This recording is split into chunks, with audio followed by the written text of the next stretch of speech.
नमस्कार दोस्तों, बहुत बहुत स्वागत है आप सबका एक बार फिर से हमारे YouTube चैनल जिसका नाम है एस्ट्रो नॉलेज में। दोस्तों, आज की इस वीडियो में हम एक 35 वर्ष युवक की कुंडली का विश्लेषण करने वाले हैं जिन्होंने अपने बर्थ डिटेल्स मेरे साथ शेयर किए हैं और एस्ट्रोलॉजी के माध्यम से ये अपने जीवन से जुड़े हुए कुछ महत्वपूर्ण प्रश्नों के उत्तर जानना चाहते हैं। तो निश्चित ही आज इस वीडियो में मैं इनके द्वारा पूछे गए सभी प्रश्नों का उत्तर दूंगा और साथ ही साथ इनकी कुंडली का पूर्ण विश्लेषण भी करूंगा। दोस्तों, इस वीडियो को शुरू करने से पहले हर बार की तरह आप सबसे निवेदन है कि यदि अभी तक आपने हमारे YouTube चैनल एस्ट्रो नॉलेज को सब्सक्राइब नहीं किया है तो आप प्लीज इसे सब्सक्राइब कर दें और बेल आइकन को दबाना ना भूलें। साथ ही साथ दोस्तों, यदि आप सब इसी प्रकार अपनी कुंडली का विश्लेषण करवाना चाहते हैं या फिर मुझसे संपर्क करना चाहते हैं तो स्क्रीन पर फ्लैश हो रहे व्हाट्सएप नंबर के ऊपर आप मुझसे संपर्क कर सकते हैं और ज्यादा जानकारी के लिए आप नीचे डिस्क्रिप्शन बॉक्स को भी चेक कर सकते हैं। चलिए वापस आते हैं इस विश्लेषण के वीडियो के ऊपर और सबसे पहले मैं आप सबों के समक्ष इनके द्वारा पूछे गए प्रश्नों को रख देता हूं। इन्होंने बताया कि ये इंजीनियरिंग के क्षेत्र में काम कर रहे हैं, इंजीनियर हैं ये एक, और अभी कुछ खास लाभ इनको देखने को नहीं मिल रहा है अपनी जॉब को लेकर के और जॉब को चेंज करना चाहते हैं, करियर के बारे में जानना चाहते हैं कि आगे करियर कैसा रहने वाला है। बिजनेस के बारे में पूछते हैं, शेयर मार्केट से लाभ को लेकर के इन्होंने प्रश्न पूछा है, वैवाहिक जीवन को लेकर के भी इन्होंने सवाल पूछे हैं, वैवाहिक जीवन कैसा रहने वाला है, विवाह कब होगा, और साथ ही साथ फाइनेंस और अपने भाग्य वगैरह को लेकर के भी इन्होंने कई सारे प्रश्न पूछे हैं जिनका हम एक एक करके उत्तर जरूर देंगे लेकिन इस वीडियो के आखिर में। सबसे पहले इनकी लग्न कुंडली की तरफ चलते हैं दोस्तों, जो कि हमारे समक्ष और वो प्रारंभ हो रही है 8 नंबर से। 8 नंबर यानी कि वृश्चिक लग्न की ये कुंडली बन जाती है और चंद्रमा को देखें तो चंद्रमा देव जाकर के कर्क राशि में विराजमान है, तो इस जातक की कुंडली बन जाती है यहाँ पर वृश्चिक लग्न और कर्क राशि की। अब यहाँ पर लग्न की तरफ चले तो 27 डिग्री लग्न का मान है। वृश्चिक लग्न यानी कि मंगल के द्वारा आधिपत्य किया जाने वाला लग्न। कैसे होते हैं वृश्चिक लग्न के लोग? देखिए, बहुत ही ज्यादा डीप इमोशन वाले लोग होते हैं ये, बहुत ही ज्यादा। एक कर्क राशि और एक वृश्चिक राशि, ये दो राशियां जो हैं अपने आप में, या फिर ये दो लग्न जो हैं अपने आप में बहुत ही डीप इमोशन वाले हैं। ऐसे जो लोग होते हैं किसी से बहुत ही ज्यादा भावनात्मक रूप से जुड़ जाते हैं, डीप फीलिंग्स रखते हैं जीवन में, महत्वाकांक्षी होते हैं, सरकारी नौकरी के योग बहुत ज्यादा होते हैं क्योंकि सूर्य ही इनका कर्मेश बनता है। जीवन में टॉप पोजीशन पर ये चाहें तो आराम से जा सकते हैं। मंगल का ये लग्न बनता है तो मेहनत करते हैं ऐसे लोग और मेहनत के द्वारा जीवन में बहुत ज्यादा सफलता प्राप्त भी करते हैं। कई बार ये इमोशनल होना ही इनके लिए एक वीक पॉइंट बनता है। लग्न की तरफ चले, 27 डिग्री लग्न का मान है, लग्न थोड़ा कमजोर माना जाएगा। लग्नेश मंगल को देखें तो सप्तम भाव में मंगल विराजमान है, 25 डिग्री का है, बाल अवस्था का है, साथ ही साथ मंगल अस्त के भी साथ विराजमान है, मतलब अस्त हो गए हैं मंगल। तो वीक पॉइंट बनता है कुंडली में, लग्न भी वीक है, लग्नेश भी वीक है, ये वीक पॉइंट है कुंडली का। चलिए शनि के ऊपर चलते हैं। शनि इनके लग्न में विराजमान है, 0 डिग्री का शनि है यहाँ पर और लग्न में ही आकर के शनि देव बैठे हुए हैं। शनि इस कुंडली में कौन है? तो एक समग्रह है, वो तृतीय है और सुखेश है, यानी कि इस कुंडली में शनि न कारक है न मारक है, एक समग्रह है। देखिए, मेहनत पराक्रम भाव का स्वामी ग्रह शनि आकर के लग्न में बैठा हुआ है, निश्चित रूप से ये व्यक्ति को मेहनती बनाएगा, थोड़ा संघर्ष देगा जीवन में, मेहनती बनाएगा, मेहनत के साथ ही सफलता देने वाला होगा। सुख भाव के स्वामी ग्रह शनि बनते हैं, आकर के लग्न में विराजमान है, तो जीवन में सुख देंगे तो जरूर, लेकिन शनि बैठा है मंगल के भाव में और तात्कालिक मैत्री में नहीं है। शनि और मंगल जो है आपस में मित्र नहीं है, तो यहाँ पर शत्रु की राशि में आकर के बैठ गए। इस कुंडली में शनि कारक भी नहीं है, तात्कालिक मैत्री में भी नहीं है, तो ये कह देना कि खूब सारा सुख यहाँ पर बैठा हुआ शनि देने वाला है, ये उचित नहीं होगा। 0 डिग्री का शनि है, वक्री भी है यहाँ पर शनि, तो शनि का वक्रत्व बहुत खराब रिजल्ट नहीं देने वाला है। मेहनत थोड़ा बढ़ा देगा, परिश्रम थोड़ा जो है वो ज्यादा कर देंगे ये शनिदेव यहाँ पर बैठे हुए, रिजल्ट्स में थोड़ा डिले करेंगे। 0 डिग्री का शनि है, बल बहुत कम हो जाएगा शनि के पास, दृष्टि का भी बल बहुत कम हो जाएगा। समझाने के लिए मैं बता देता हूं कि शनि की दृष्टि पड़ेगी कुंडली के तीसरे भाव के ऊपर, मेहनती बनाएंगे इनको, अपनी ही राशि को देख रहे हैं, अपने ही घर को देख रहे हैं, गुरु यहाँ पर नीच के हैं, उनकी नीचता को ये शनिदेव भंग करेंगे, कम्युनिकेशन वगैरह को बेहतर करने की कोशिश करेंगे। शनि की दृष्टि सप्तम भाव के ऊपर पड़ेगी, लव मैरिज के युग छोटे से बना देंगे, विवाह में विलंब की स्थिति उत्पन्न करेंगे। शनि की दृष्टि पड़ेगी कुंडली के 10वें भाव के ऊपर, करियर को लेकर के, प्रोफेशन को लेकर के थोड़ी सी ये परेशानी दे सकते हैं, उससे संभल करके रहना जरूरी है। आगे बढ़ते हैं, चलते हैं कुंडली के तृतीय भाव की तरफ। तीसरे भाव में गुरु यहां पर विराजमान है, 23 डिग्री का गुरु है और गुरु के पास जो बल है वो करीब 50% के आसपास का यहाँ पर माना जाएगा। गुरु इस कुंडली में कुमार अवस्था के साथ विराजमान है। गुरु यहाँ पर देखा जाए तो इस कुंडली में सबसे योग कारक ग्रह है, क्योंकि वो पंचमेश है, यानी कि शिक्षा, संतान, लव, रोमांस और धन भाव के भी स्वामी ग्रह बनते हैं। धन कुटुंब भाव के स्वामी ग्रह बनते हैं। शनि नीच की राशि में जाकर के तीसरे भाव में विराजमान है। सबसे इंपॉर्टेंट ये है कि क्या शनि की नीचता भंग हो रही है या फिर नहीं। तो निश्चित रूप से शनि की दृष्टि की वजह से और शनि के लग्न में ही विराजमान हो जाने की वजह से निश्चित रूप से मंगल की जो नीचता है वो भंग मानी जाएगी। यहाँ पर जो गुरु बैठा हुआ है थोड़ा मेहनत आपको कराएगा। एक वीडियो थोड़ी देर पहले भी बनाया है मैंने उसमें भी बोला है, उनकी भी कुंडली में ऐसा कोई ग्रह नीच का था। मैंने बताया था कि विपरीत राजयोग और नीच भंग राजयोग, ये दोनों ही राजयोग बढ़िया रिजल्ट देते हैं, लेकिन ये आपसे एक चीज मांगते हैं, वो है मेहनत। मेहनत ये जरूरी है आपके लिए। शनि भी आपको वही कह रहे हैं और गुरु भी यहाँ पर तीसरे भाव में जो सबसे योग कारक ग्रह है गुरु, वो बैठा हुआ है। मेहनत आपको करना पड़ेगा। गुरु यहाँ पर बैठ करके काफी हद तक आपको मेहनत करने के बाद जीवन में सारा लाभ देने वाले हैं। यात्रा वगैरह से भी आपको लाभ दे देंगे। ये तात्कालिक मैत्री में है शनि के साथ, बढ़िया लाभ दे जाएंगे। गुरु की दृष्टि पड़ेगी कुंडली के सप्तम भाव के पर, वैवाहिक जीवन में ये आपको लाभ देने वाले होंगे। भले ही शुक्र के घर को देख रहे हैं लेकिन फिर भी ये आपको लाभ दे देंगे, क्योंकि गुरु इस कुंडली में कारक ग्रह है। गुरु की दृष्टि पड़ेगी कुंडली के नवम भाव के ऊपर। देखिए गुरु और चंद्रमा आमने सामने है, गज केसरी नामक योग बन जाता है। धन कमाने के लिए, मान सम्मान कमाने के लिए गज केसरी योग बढ़िया लाभ आपको देने वाला है। गुरु की जो नवम दृष्टि है वो पड़ेगी कुंडली के लाभ स्थान के ऊपर, तो खूब मेहनत करेंगे, खूब सारा लाभ आपको देखने को मिलेगा और आप चाहें तो कहीं ना कहीं मेहनत करके जीवन में अच्छा खासा लाभ अर्जित कर सकते हैं, लेकिन मेहनत करना आपके लिए आवश्यक है। शिक्षा और संतान संबंधित भी सुख देखा जाए, देखिए तीसरे भाव में गुरु नीच की राशि में है, तो संतति में भी थोड़ी सी परेशानी नजर आ रही है, या तो संतान का डिले से होना या फिर संतान सुख में थोड़ी सी कमी आ जाना। निष्ठा भंग हुई है, चिंता करने की बात नहीं होनी चाहिए। आगे बढ़ते हैं, शुक्र के ऊपर चलते हैं। पंचम भाव में शुक्र विराजमान है, 25 डिग्री का शुक्र है, बाल अवस्था का है यहाँ पर शुक्र। पंचम भाव में शुक्र बैठे हुए हैं, उच्च की राशि में विराजमान है ये शुक्र। लव रोमांस की तरफ आपको ये लेकर के जा सकते हैं और निश्चित रूप से यहाँ पर देखा जाए तो लव मैरिज का योग है। क्यों? क्योंकि शुक्र जो है वो सप्तमेश है और साथ ही साथ द्वादशेश है। सप्तमेश और द्वादशेश जो है, सप्तमेश शुक्र के पंचम भाव में बैठ जाए तो लव रोमांस और लव मैरिज की योग बना देता है। यहाँ पर जो शुक्र बैठे हुए हैं कहीं ना कहीं ये आपके अंदर क्रिएटिविटी भी देने वाले हैं। प्रथम संतति में हो सकता है तो थोड़ा डिले हो, थोड़ी परेशानी हो, लेकिन मुझे ऐसा लगता है कि कोई खास दिक्कत आपको नहीं होगी। कुछ उपाय वगैरह कर लेंगे, लाभ देखने को मिल जाएगा। शुक्र की दृष्टि पड़ेगी कुंडली के लाभ स्थान के ऊपर। शुक्र की दशा अंतर दशा चलती है, उस दौरान लाभ में कमी आ जाएगी क्योंकि नीच की दृष्टि पड़ रही है। और तो और शुक्र यहाँ पर कारक नहीं है, मारक ग्रह है। कारक नहीं, मारक ग्रह, तो संतान के साथ संबंध को भी थोड़ा कमजोर करने वाले होंगे। आगे बढ़ते हैं, चलते हैं कुंडली के छठे भाव की तरफ। छठे भाव में देखें तो राहु और बुध यहाँ पर विराजमान है और राहु और बुध की युति ध्यान से देखिए। 23 डिग्री का राहु है और 24 डिग्री का बुध है। यहाँ पर इन दोनों की युति से जो है जरत्व नामक एक दोष बन जाता है। बुध और राहु युति बना ले घर में, तो इसे हम जरत्व दोष कहते हैं कुंडली में। छठे भाव में जरत्व दोष बना हुआ है। छठा भाव होता क्या है? तो छठा भाव होता है कंपटीशन का, रोग का, ऋण का, शत्रु का, मुकदमा का और आपके वर्क प्लेस का, यानी कि आपके ऑफिस का, आपकी नौकरी का, आपके डे टू डे वर्क को हम छठे भाव से देखते हैं। तो यहाँ पर राहु बुध की युति जो जरत्व दोष बना रही, ये परेशानी खड़ी करेगी। किस चीज में? तो आपकी नौकरी में, विशेष रूप से जॉब में ये आपको परेशानी खड़ी करने वाले। हो सकता है आपके छिपे हुए शत्रु हो जो कि इसके बारे में आपको नहीं पता हो, जो कि आपको जाने अनजाने में नुकसान पहुंचा सकते हैं।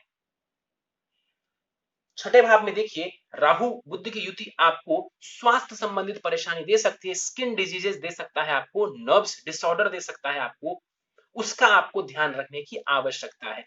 पेट से संबंधित परेशानी भी देखने को मिल सकती है, उससे भी आपको बच के रहना चाहिए। राहु 23 डिग्री का है, 50% का बल है राहु के पास, मंगल की राशि में बैठा है। मंगल कहाँ है? तो केंद्र में जरूर है लेकिन अस्त का है, तो मंगल के पास भी बहुत ज्यादा बलाबल नहीं है। तो छठे भाव में जो राहु बैठे हुए हैं ये भी थोड़े से कंफ्यूज हो जाएंगे, तो मैं कैसे रिजल्ट दूं। कई बार बताया है कि छठे भाव में राहु कारक हो जाते हैं। काफी चीजों के लिए यहाँ पर बैठा हुआ राहु अच्छा है, जैसे शत्रुओं के ऊपर विजय। शत्रु होंगे तो जरूर, लेकिन उसके ऊपर विजय प्राप्त करवाना, इसके लिए आप बस मंगल को स्ट्रॉन्ग करिए। यहाँ पर बैठा हुआ राहु कंपटीशन में सफलता दे सकता है। राहु की दृष्टि पड़ेगी दसम भाव के ऊपर, करियर में कहीं ना कहीं परेशानी, स्टेबिलिटी को कम करते रहेंगे राहु। एक नहीं 100 वीडियोस में बताया है ये बात मैंने, कि राहु जब भी दसम भाव को प्रभावित करेंगे और अगर शत्रु दृष्टि है तो परेशानी खड़ी करेंगे, स्टेबिलिटी में कमी ला देंगे आपकी जॉब में या करियर में। राहु की दृष्टि 12वें घर के ऊपर पड़ेगी, विदेश वगैरह की यात्राएं, धन का व्यय करवाते रहेंगे। राहु की दृष्टि पड़ेगी द्वितीय भाव के ऊपर, धन, वाणी और कुटुंब, इससे जुड़ी परेशानी ये दे सकते हैं। क्यों? क्योंकि नीच की दृष्टि पड़ रही है, तो परिवार के साथ संबंध बढ़िया रखने की कोशिश करें, वाणी का ध्यान रखें और अपनी सेविंग्स का विशेष रूप से आपको ध्यान रखना चाहिए। बुध को देखें, यहां पर 24 डिग्री का ये बुध है, छठे भाव में बैठा हुआ है। बुध इस कुंडली में कौन है? तो मारक ग्रह है बुध, क्योंकि वो अष्टमेश है और लाभेश है। इस कुंडली में जो बुध देव है वो मारक ग्रह है और उनकी जो स्थिति है वो कुंडली के छठे भाव में हो जाने की वजह से वो विपरीत राजयोग बना रहे हैं। बुध मारक जरूर है, लेकिन जब छठे भाव में बैठ जाए 6, 8, 12 का ग्रह और लग्नेश अच्छी स्थिति में हो तो यहाँ पर विपरीत राजयोग की स्थिति बन जाती है। अब देखिए, लग्नेश मंगल अस्त के हैं, तो मंगल को आप बल देंगे तो कहीं ना कहीं विपरीत राजयोग की स्थिति हर तरीके से आपका लाभ करवा सकेगी। यहाँ पर जो बुध बैठे हुए हैं, मेहनत करिए, ये आपको लाभ देने वाले हैं। बेसिकली परेशानी क्या हो गई कि राहु और बुध एक साथ जो बैठ गए तो जड़त्व नामक दोष बन गया। इस वजह से ये जॉब में आपको परेशानी और स्वास्थ्य संबंधित थोड़ी परेशानी दे सकता है। बुध यहाँ पर 24 डिग्री के साथ मृत अवस्था में इंटर कर चुके हैं। बल इनके पास करीब 25% के आसपास का ही माना जाएगा। बुध की दृष्टि पड़ेगी कुंडली के 12वें घर के ऊपर, तो ये भी धन का व्यय करवा सकते हैं, उसका ध्यान रखें। देखिए, लाभेश जो है ना बुध, वो जाकर के छठे भाव में विराजमान है, तो लाभ में थोड़ी सी ये कमी आपको कर सकते हैं। लेकिन इसका दूसरा पहलू ये भी है कि आप जो है शत्रुओं के माध्यम से भी जो है जीवन में लाभ वगैरह कमा सकते हैं, उसमें भी कोई बड़ी परेशानी नहीं है। लेकिन राहु जो बैठ गए और बुध साथ बैठ गए, अगर ये अलग अलग बैठते तो बेहतर होता, साथ बैठ गए तो जड़त्व दोष बन गया, इसलिए थोड़ी सी परेशानी नजर आ सकती है आपको। आगे बढ़ते हैं, यहां पर मंगल और सूर्य कुंडली के सप्तम भाव में विराजमान है। मंगल और सूर्य की युति बन जाए किसी भाव में तो कहते हैं कि पराक्रम योग बन जाता है। तो आपकी कुंडली के सप्तम भाव में पराक्रम योग बना। अब देखिए, सप्तम भाव होता है विवाह का, सप्तम भाव विवाह का होता है, तो यहाँ पर पराक्रम योग बहुत शुभ तो नहीं माना जा सकता। सूर्य 9 डिग्री के हैं, मंगल 25 डिग्री के हैं। 17 डिग्री तक सूर्य जो है मंगल को अस्त कर देते हैं, अगर आगे हो या पीछे हो। तो यहाँ पर जो मंगल देव है ना, वो अस्त के माने जाएंगे। मंगल अस्त का हो चुका है कुंडली में, तो बल कम हो जाएगा मंगल के पास, दृष्टि का बल तो विशेष रूप से खत्म हो जाएगा मंगल के पास। हाँ, इतना जरूर कह सकते हैं कि पूरी तरह से ये मंगल जो है यहाँ पर प्रभावहीन नहीं कहलाएंगे, क्योंकि अभी भी ये 16 डिग्री दूर है, तो पूरी तरह प्रभावहीन नहीं होगा, लेकिन इनकी तो दृष्टि है, दृष्टि का बल इनका कम हो जाएगा। लग्नेश उठ करके सप्तम भाव में बैठा हुआ है, ये बढ़िया स्थिति है, लेकिन यहाँ पर चूंकि मंगल अस्त के हैं, इस वजह से दृष्टि का प्रभाव आपको देखने को नहीं मिल रहा। नहीं तो यहाँ पर मंगल अस्त के नहीं होते, यहाँ पर बैठा हुआ जो मंगल है लग्न को देखता, तो कहीं ना कहीं आपको ये आपकी पर्सनालिटी को बहुत बेहतरीन कर देता। सप्तम भाव में जो बैठा हुआ मंगल है, ये आपको मांगलिक बनाता है, लेकिन मंगल अस्त के भी हैं और गुरु की दृष्टि भी पड़ रही, तो मांगलिक जो दोष है वो काफी हद तक भंग माना जाएगा कुंडली में। मंगल को बल देना बहुत ज्यादा जरूरी है। यदि आप मंगल को बल देंगे तो षष्ठेश भी मंगल है, जॉब वगैरह में भी ये मंगल आपको लाभ देने वाले हैं, पर्सनालिटी में भी लाभ देंगे, स्वास्थ्य का भी लाभ ये मंगल आपको देने वाला है। मंगल को बल देना आपके लिए बहुत ही ज्यादा आवश्यक है। सप्तम भाव में बैठा हुआ मंगल बिजनेस की तरफ आपका रुझान दे सकता है, बिजनेस की तरफ आपका रुझान करवा सकता है। पार्टनरशिप वगैरह में भी आप बिजनेस कर सकते हैं, उसमें भी आपको लाभ देखने को मिल जाएगा। मंगल शनि एक दूसरे को जो देख रहे हैं, कहीं ना कहीं टेक्निकल क्षेत्र में, मैंने इंजीनियरिंग के ऊपर एक वीडियो बनाया है, आप देख सकते हैं, उसमें मैंने बताया है कि मंगल और शनि ये दो ग्रह जो हैं, यही इंजीनियरिंग के क्षेत्र में ले जाने के कारक होते हैं। तो यहाँ पर आपकी कुंडली में भी वो योग मौजूद है जिसने आपको इंजीनियरिंग के क्षेत्र में सफलता दिलवाई। सूर्य यहाँ पर देखें 9 डिग्री का सूर्य है, शुक्र की राशि में विराजमान है। अच्छी बात यह है कि शुक्र के साथ तात्कालिक मैत्री में हो जाने की वजह से ठीक रिजल्ट देंगे। बुध भी यहाँ पर मैं बता दूं कि मंगल के साथ तात्कालिक मैत्री में है, तो बहुत खराब रिजल्ट वो नहीं देंगे, लेकिन वहां जड़त्व दोष बन रहा है, इसीलिए आपके जॉब में परेशानी देखने को मिल रही है। खैर, तो सूर्य यहाँ पर जो है वो आपके करियर प्रोफेशन भाव के स्वामी ग्रह हैं और उठ करके सप्तम भाव में जाकर के 9 डिग्री का जो सूर्य है वो विराजमान है। सूर्य यहाँ पर 50% बलाबल के साथ वृद्ध अवस्था का बैठा हुआ है। यहाँ पर बैठा हुआ सूर्य बिजनेस में आपको सफलता दिलवाने वाला होगा। यहाँ पर बैठा हुआ सूर्य आपको फेमस कर सकता है। यहाँ पर जो बैठा हुआ सूर्य है ये आपके वैवाहिक जीवन में परेशानी लाएगा। यहाँ पर जो बैठा हुआ सूर्य कहीं ना कहीं मतभेद की स्थिति करवा सकता है आपका आपकी पत्नी के साथ, क्योंकि सूर्य जो है ना वो अग्नि है, जहां बैठेगा थोड़ी सी परेशानी तो वो देगा। तो विवाह के भाव में सूर्य विराजमान है तो थोड़ी सी परेशानी ये आपको देंगे, लेकिन गुरु की दृष्टि पड़ रही है तो कहीं ना कहीं वो उसमें कमी लाएगा, लाभ की स्थिति देखने को मिलेगी। हाँ, विवाह विलंब से हो इसके चांसेस बहुत ज्यादा है। क्यों? क्योंकि मंगल, सूर्य और शनि तीन तीन पापी ग्रहों का यहाँ पर प्रभाव पड़ रहा है आपकी कुंडली के सप्तम भाव में, और गुरु की दृष्टि जरूर पड़ रही है कुंडली के सप्तम भाव के ऊपर, लेकिन गुरु खुद भी नीच की राशि में है, तो गुरु बहुत ज्यादा जो है यहाँ पर डैमेज कंट्रोल नहीं कर पाएंगे। यहां पर देखा जाए कुंडली के सप्तम भाव को, तो सूर्य का बैठना ये विवाह में थोड़ी सी परेशानी देने वाला होगा। सूर्य की दृष्टि लग्न के ऊपर पड़ेगी, पर्सनालिटी को ये बेहतर बना देंगे, थोड़ा ईगो दे सकते हैं आपको, कॉन्फिडेंस दे देंगे आपको, बढ़िया लाभ दे देंगे आपको। सूर्य और शनि आमने सामने है तो कई बार पिता और पुत्र के बीच में थोड़ी सी परेशानी देखने को मिलती है। हड्डी वगैरह का ध्यान रखेंगे, हड्डियों से जुड़ा रोग परेशान कई बार कर देता है। आगे बढ़ते हैं, चलते हैं चंद्रमा के ऊपर। चंद्रमा देखा जाए तो भाग्येश है इस कुंडली में और भाग्य भाव में ही बैठे हुए हैं, तो यहाँ पर निश्चित रूप से भाग्य का तो ये आपको विशेष रूप से लाभ दिलवाने वाले हैं। 3 डिग्री का चंद्रमा है, और चंद्रमा यहाँ पर देखा जाए तो ये चंद्रमा मृत अवस्था के हैं, क्योंकि सम राशि में बैठे हुए मृत अवस्था का चंद्रमा है, तो बल थोड़ा कम हो जाएगा इस चंद्रमा के पास। अब चंद्रमा देखिए लग तो रहा है कि ये अपने घर में बैठा है, बहुत अच्छी स्थिति में है, गुरु की दृष्टि भी पड़ रही है, कहना चाहिए कि ये चंद्रमा सर्वश्रेष्ठ है। लेकिन ध्यान से देखिए इस चंद्रमा को, अकेला बैठा है ये चंद्रमा, और पीछे भी कोई नहीं, साथ में भी कोई नहीं, आगे भी कोई नहीं। इसे कहते हैं कुंडली में केमद्रम दोष का लग जाना या केमद्रुम दोष का लग जाना, जिस वजह से व्यक्ति अकेलापन महसूस करता है। व्यक्ति का जो दिमाग है वो मन, माफ करिए दिमाग नहीं मन, व्यक्ति का जो मन है वो शांत नहीं होता, कंसंट्रेशन पावर वीक हो जाता है, व्यक्ति मानसिक तनाव में होता है, मानसिक तनाव में व्यक्ति देखा गया है।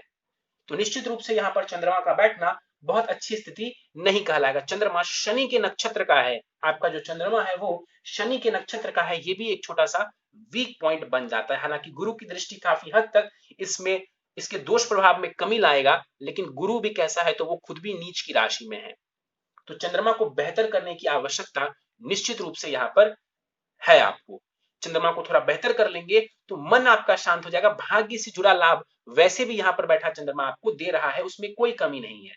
हायर एजुकेशन वगैरह के भी योग बढ़िया नजर आ रहे हैं, क्योंकि गुरु की उच्च की दृष्टि पड़ रही है, चंद्रमा स्वग्रह यहाँ पर बैठे हुए हैं, तो उसमें कोई परेशानी नहीं है। चंद्रमा की दृष्टि तीसरे भाव के ऊपर जाएगी, छोटी मोटी यात्राएं, इवन नवम भाव में बैठा हुआ चंद्रमा आपको विदेश वगैरह की यात्राएं, ढेर सारी यात्राएं करवाने वाला होगा, आप खूब सारी यात्राएं जीवन में करने वाले हैं। आगे बढ़ते हैं, केतु के ऊपर चलते हैं। 23 डिग्री का केतु है, 12वें घर में विराजमान है। कहते हैं 12वें घर में केतु बैठ जाए तो मोक्ष की तरफ लेकर के जाता है। ये बात पूर्णतया सत्य नहीं है, हर केस में सत्य नहीं है। हाँ, 12वें घर में जो बैठा हुआ केतु है ये अध्यात्म की तरफ रुचि दिलवाते हैं व्यक्ति को। जब इनकी दशांतर दशा चलती है तो कहीं ना कहीं व्यक्ति जो है अध्यात्म की तरफ इंटरेस्ट लेता है। 23 डिग्री का केतु है, 50% बलाबल के साथ यहाँ पर केतु बैठे हुए हैं, विदेश की यात्राएं करवा सकते हैं केतु, मानसिक तनाव दे सकते हैं। यहाँ पर बैठा हुआ जो केतु है अकेलापन दे सकता है। केतु की दृष्टि पड़ेगी कुंडली के चतुर्थ भाव के ऊपर, सुखों में थोड़ी सी कमी कर सकते हैं। हालांकि शनि की राशि को देख रहे हैं तो मुझे ऐसा नहीं कहना चाहिए, लेकिन फिर भी केतु सांसारिक मोह माया से थोड़ा दूर ले जाता है व्यक्ति को, तो यहाँ पर चतुर्थ भाव के ऊपर दृष्टि डाल करके जो है थोड़ी सी ये परेशानी उन चीजों में भी दे सकते हैं। परिवार से थोड़ा सा ये विच्छेद करवा सकते हैं। केतु की दृष्टि पड़ेगी कुंडली के छठे भाव के ऊपर, तो यहाँ पर दृष्टि डाल करके आपके शत्रुओं का नाश करेंगे। स्वास्थ्य का आपको ध्यान रखने की आवश्यकता है। और केतु की दृष्टि अष्टम भाव के ऊपर नीच की दृष्टि पड़ेगी, ससुराल पक्ष के साथ संबंध बढ़िया रखने की कोशिश करें और अपने स्वास्थ्य का ध्यान रखें केतु की दशा में। चलिए, ये था आपकी कुंडली में ग्रहों का विश्लेषण। दशाओं के ऊपर चलें तो अभी फिलहाल आपको बुध की महादशा चल रही है, जो कि 26 नवंबर 2020 को खत्म होने वाली है। मतलब इसी वर्ष बुध की महादशा आपको खत्म होने वाली है, और बुध की महादशा में फिलहाल आपको शनि की अंतर्दशा चल रही है। तो बुध यानी कि इस कुंडली के अनुसार मारक ग्रह की महादशा आपको फिलहाल चल रही है, तो बहुत खास समय तो आपका ये नहीं कहा जा सकता है। और छठे भाव में बुध बैठा हुआ है, जरत्व दोष बना रहा है, तो क्या क्या दिक्कत परेशानी, तो शत्रु परेशान कर सकते हैं, स्वास्थ्य की परेशानी, जॉब हाउस है तो जॉब से जुड़ी परेशानी आपको देखने को मिल सकती है। प्रश्नों के ऊपर चलते हैं। मैकेनिकल इंजीनियरिंग में हूं, ठीक है, आप गलत क्षेत्र में नहीं आए हैं, लेकिन पिछले 5 वर्षों से कोई ग्रोथ नहीं हुई। देखिए, निश्चित रूप से मैं आपकी बात समझ सकता हूं कि पिछले 5 वर्षों से कोई खास ग्रोथ आपको देखने को नहीं मिली होगी। उसके पीछे का कारण है, देखिए, पहले अभी आपको गुरु में शनि की अंतरदशा चल रही है काफी करीब 2 सालों से। उसके पहले आपको बुध की महादशा में गुरु की अंतरदशा चल रही होगी, जो कि गुरु आपका नीच की राशि में बैठा हुआ। एक बार नहीं, कई बार मैंने समझाया है कि जब भी कोई ग्रह नीच की राशि में बैठता है तो वो थोड़ा परेशान करता है, भले ही नीच भंग क्यों ना हो गया हो उस ग्रह का। नीच भंग का मतलब ये नहीं है कि वो ग्रह आपको छप्पड़ फाड़ के देने वाला है। उस दौरान भी स्ट्रगल होती है और ज्यादातर लोगों को स्ट्रगल देखने को मिलती है। हाँ, नीच भंग का ये मतलब जरूर है कि जब आप मेहनत करेंगे तो अल्टीमेटली वही ग्रह आपको बहुत ज्यादा फेवर करेगा, लेकिन उसके लिए मेहनत करना बहुत जरूरी है। तो आपको बुध की महादशा में गुरु की अंतरदशा चली, जिसने आपको विशेष लाभ नहीं दिया। फिर आपको शनि की अंतरदशा प्रारंभ हुई, जो कि 0 डिग्री के साथ है और कोई खास स्थिति में यहाँ पर बैठे हुए नजर नहीं आ रहे हैं। चलित चक्र में जो है आपके शनिदेव जो है वो 12वें घर में शिफ्ट हो रहे हैं, मतलब कि नुकसान के भाव में। तो कोई खास लाभ आपको उस दशा में देखने को नहीं मिला होगा। तो यही सब कुछ कारण है, आने वाले समय में मैं उपाय बताने वाला हूं ताकि आपके लाभ में वृद्धि हो जाए। इसके बाद इन्होंने पूछा है जॉब चेंज के योग कब है। देखिए, अभी फिलहाल जो दशा है, अंतरदशा, इवन जो केतु की महादशा आपको आने वाली है, कोई विशेष लाभ तो आपको नहीं देगी जॉब में, लेकिन गोचर से यदि हम देखें, गोचर को यदि हम देखें तो गुरु जो है वो थोड़ा आपको सपोर्ट कर रहे हैं।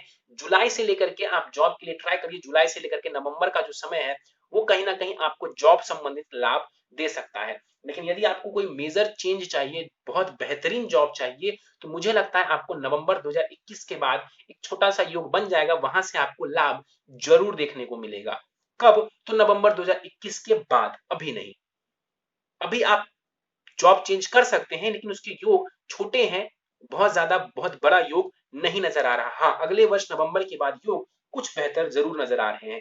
आगे मेरा करियर कैसा रहेगा, कुछ उपाय कर लीजिए। देखिए, जो दसम भाव है वो बहुत अच्छी स्थिति में है, सूर्य अच्छे हैं आपकी, खराब नहीं है, लेकिन कहीं ना कहीं दसम भाव के ऊपर शनि की दृष्टि पड़ रही है और छठे भाव में राहु और बुध यहाँ पर जो है कुंडली में कहीं ना कहीं जड़त्व दोष बना रहे हैं, मैंने आपको बताया, जो कि जॉब हाउस है। और सबसे इंपॉर्टेंट होता है दशा।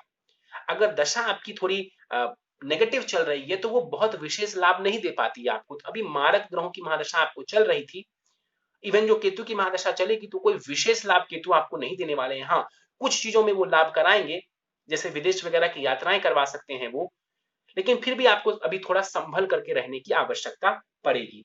आगे करियर बढ़िया रहेगा, यदि उपाय कर लेते हैं तो बहुत बढ़िया रहेगा। बिजनेस करने का योग कैसा है, किस क्षेत्र में करें? बिजनेस करने के योग है आपकी कुंडली में, मैं डिनाई नहीं करने वाला हूं, बिजनेस आप कर सकते हैं, आराम से कर सकते हैं। किस क्षेत्र में करें? तो इलेक्ट्रिक से जुड़ा हुआ कारोबार करें, बहुत बढ़िया लाभ मिलेगा। किसी भी रूप में इलेक्ट्रिकल वर्क से आप जुड़ जाइए, इलेक्ट्रिक रिलेटेड कार्यों से जुड़ जाइए, फायर रिलेटेड वर्क से जुड़ जाइए, लाभ मिलेगा। मशीनों से जुड़ा हुआ कार्य करिए, उसमें भी लाभ मिलेगा। गवर्नमेंट रिलेटेड टेंडर वगैरह भी यदि संभव हो, उससे जुड़ करके लाभ आप उठा सकते हैं। गोल्ड से जुड़ा हुआ मतलब कारोबार करके आप लाभ उठा सकते हैं। शेयर मार्केट से लाभ को लेकर के आपने प्रश्न पूछे हैं। देखिए, शेयर मार्केट में लाभ की स्थिति काफी हद तक है आपकी कुंडली में बनी हुई, लेकिन अभी आपको शेयर मार्केट से लाभ नहीं मिलेगा। अभी लाभ नहीं मिलेगा और अभी केतु की दशा वगैरह चलने वाली है, राहु छठे में है, केतु 12वें में है। मैं फिलहाल आपको सलाह नहीं देने वाला हूं, तो अभी आप शेयर मार्केट से दूर रहेंगे तो ही बेहतर है। इसके बाद इन्होंने पूछा है विवाह मेरा कब होगा और विवाह कैसा रहेगा। देखिए, निश्चित रूप से आप 35 वर्ष के हो चुके हैं, विवाह में थोड़ा विलंब तो हो ही चुका है। विवाह के लिए बात करें तो इसी वर्ष नवंबर से 20 नवंबर से लेकर के अगले वर्ष नवंबर तक योग बने हुए हैं, आप चाहें तो विवाह कर सकते हैं। गोचर से मैं आपको ये बात बता रहा हूं, और इसी वर्ष के जो है नवंबर से काफी अच्छे गोचर जो है आपको सहयोग दे रहे हैं, तो प्रयास करेंगे तो विवाह आपका होने के चांसेस ज्यादा है। कैसा रहेगा विवाह? कुंडली मिलान जरूरी है आपके लिए। कुंडली मिलान कर लेंगे तो परेशानियों से बच जाएंगे, नहीं तो मतभेद की स्थिति बहुत ही ज्यादा देखने को मिल सकती है और वैवाहिक जीवन में थोड़ी परेशानी आएगी। वैवाहिक जीवन में थोड़ी सी परेशानी आएगी। पत्नी अच्छी होंगी, शुक्र आपका उच्च का है, पत्नी अच्छी होंगी, लेकिन फिर भी यहाँ पर सप्तम भाव कोई बहुत अच्छी कंडीशन में मुझे नजर नहीं आ रहा। तीन तीन जो पापी ग्रह होते हैं, क्रूर ग्रह मुझे कहना चाहिए, मंगल पापी है, शनि पापी है और सूर्य क्रूर ग्रह है, उनकी स्थिति जो है वो सप्तम भाव के ऊपर अच्छी नहीं मानी जाएगी। तो कुंडली मिलान करना जरूरी है। लड़की की राशि कौन सी होनी चाहिए जिनसे विवाह करो? देखिए, कभी भी सिर्फ इस बात के ऊपर फोकस ना करें कि वो फलाने राशि की है तो मैं उससे विवाह कर लूं। जब भी हम कुंडली मिलान की बात करते हैं तो सिर्फ राशि को नहीं देखते हैं, या मैं तो सिर्फ गुण मिलान को भी नहीं देखता हूँ, गुण मिलान को मैं सबसे एंड में देखता हूँ।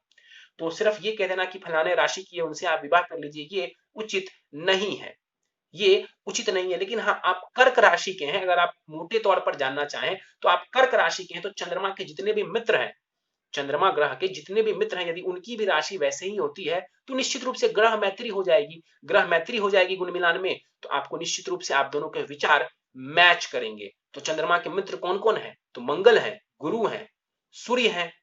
इसके अलावा देखा जाए तो शुक्र के साथ भी चल जाएगा। शनि और बुध, ये दो राशि लड़की की नहीं होनी चाहिए, यानी कि उनका जो चंद्रमा है वो ना ही शनि की राशि में होना चाहिए, ना ही बुध की राशि में होना चाहिए, अदरवाइज चल जाएगा सब। इसके बाद जो है इन्होंने पूछा है मेरा फाइनेंस कैसा रहने वाला है? गुरु को बेहतर करने की निश्चित रूप से जरूरत है फाइनेंस के लिए। गुरु को बेहतर करेंगे, फाइनेंस तब बहुत बेहतर नजर आएगा। अभी थोड़ी परेशानी नजर आ रही है। भाग्योदय मेरा कब होगा? देखिए, चंद्रमा भाग्य भाव में बैठे हुए हैं, करीब करीब ये भाग्योदय बहुत अर्ली स्टेज में ही दे देते हैं लाइफ में। चंद्रमा भाग्योदय बहुत जल्दी करवा देते हैं, तो ये कह देना कि भाग्योदय आपका नहीं हुआ है, ऐसा बिल्कुल नहीं है। आपका भाग्योदय हो चुका है। मेजरली दशा आपकी बहुत फेवरेबल नहीं चल रही है, जिस वजह से आपको ऐसा लग रहा है कि आपका भाग्योदय नहीं हुआ है। आने वाले समय में उपाय करेंगे तो लाभ मिल जाएगा। कौन से ग्रहों की दशा मेरे लिए अच्छी रहेगी? निश्चित रूप से इस कुंडली के अनुसार जो दशाएं हैं वो मंगल, सूर्य, चंद्रमा और गुरु की दशा विशेष रूप से आपके लिए लाभदायक रहेगी। शनि की दशा मिश्रित परिणाम देगी, मिक्स्ड रिजल्ट्स देगी आपके लिए। और बुध, शुक्र, इन दोनों की जो दशा है वो कोई खास रिजल्ट आपको नहीं देने वाली है। और केतु की भी जो दशा है वो बहुत लाभ आपको नहीं देगी, क्योंकि बुध और शुक्र मारक ग्रह हैं और केतु 12वें घर में बैठ गए तो वो शुभ नहीं कहे जा सकते हैं। चलिए, इसके बाद इन्होंने पूछा है कि अच्छे और बुरे ग्रह। देखिए, ग्रह तो कोई भी अच्छे और बुरे नहीं होते हैं, लेकिन जो जो मैंने ग्रह बताए जिनकी दशा अच्छी होगी वो आपके लिए एक प्रकार से कहें तो कारक है काफी हद तक, इसलिए उनके रिजल्ट्स आपको बेहतर देखने को मिलेंगे। कोई भी ग्रह अच्छा या बुरा नहीं होता। इसके बाद इन्होंने बोला है घर, मकान, वाहन, प्रॉपर्टी के योग अच्छे हैं, कोई दिक्कत नहीं है। शनि की अंतर्दशा चल रही है, प्रयास करिए, अभी लाभ मिल सकता है आपको। इन चीजों को लेकर के परेशान होने की आवश्यकता नहीं है, आप प्रॉपर्टी वगैरह बना पाएंगे, इसमें कोई परेशानी नहीं है। मानसिक तनाव बहुत है, उपाय क्या करूं? निश्चित रूप से चंद्रमा डैमेज्ड है। देख के नहीं लग रहा होगा आपको कि चंद्रमा डैमेज्ड है, क्योंकि कर्क राशि का चंद्रमा है, अपनी राशि है चंद्रमा की। लेकिन यहाँ पर किमद्रम दोष की वजह से आपको ये परेशानी देखने को मिल रही है। इसके बाद देखा जाए, आपने बताया कि मैं इमोशनल हूं, रिस्क लेने से डरता हूं। देखिए, इमोशनल आप क्यों है? देखिए, कर्क राशि या कर्क लग्न ऐसे जो लोग होते हैं, मैंने कई बार बताया कि बहुत ज्यादा भावना प्रधान होते हैं। स्टार्टिंग में ही मैंने आपको बताया था शायद, बहुत ज्यादा भावना प्रधान होते हैं, इस वजह से अपना ही नुकसान करवा बैठते हैं कई बार जीवन में। तो भावना प्रधान होने से बचिए। कुछ हद तक तो इमोशनल होना बढ़िया है, लेकिन प्रैक्टिकल होना भी बहुत ज्यादा जरूरी है आज के समय में। रिस्क लेने से डर लगता है। देखिए, लाइफ में रिस्क तो लेना ही पड़ता है।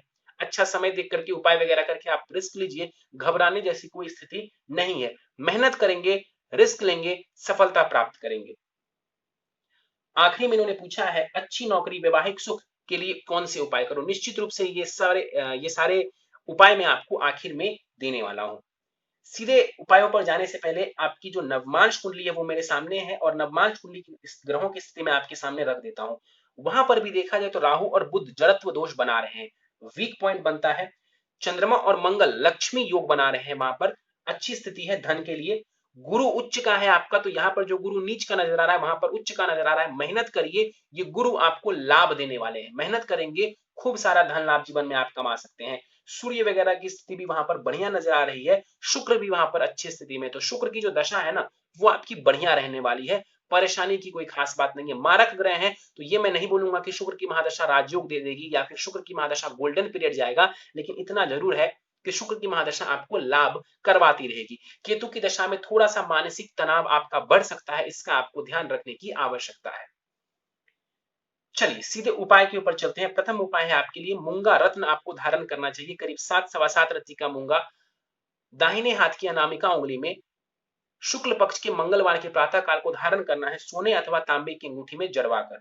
मोती धारण करना है आपको, करीब 9 सवा 9 रत्ती का मोती चांदी की अंगूठी में जरवा करके शुक्ल पक्ष के सोमवार की संध्या काल को आपको इसे धारण करना चाहिए, दाहिने हाथ की सबसे छोटी उंगली में। हर सोमवार शिवलिंग के ऊपर जल दूध से अभिषेक करेंगे। नित्य ओम सोम सोमाय नमः इस मंत्र का 108 बार जाप करेंगे।